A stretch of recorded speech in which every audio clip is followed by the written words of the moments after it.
Отлично. Два, три, четыре, пять, шесть, семь. Каждый день тренировки они помогли нам.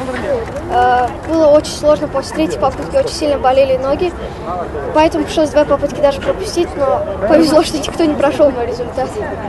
А вообще вот сложно было? Вот, потому что очень многие спортсмены говорят, что вот такие прыжки кобахи, они вот прям действительно очень сильно на колени давят. Да, очень больно. Я дальше себя стою, просто болит. И я из того, что прыгала еще в кроссовках, очень сильно скользила, было очень больно.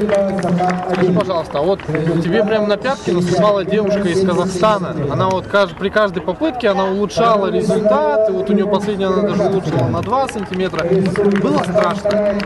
Был немного легкий мандраж, но потом подумала, сказала, ну да ладно, все-таки не прошла.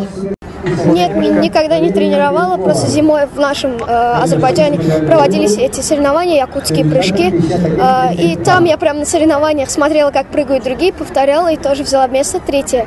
Ну и сейчас как бы вспомнила все, что делала и повторила.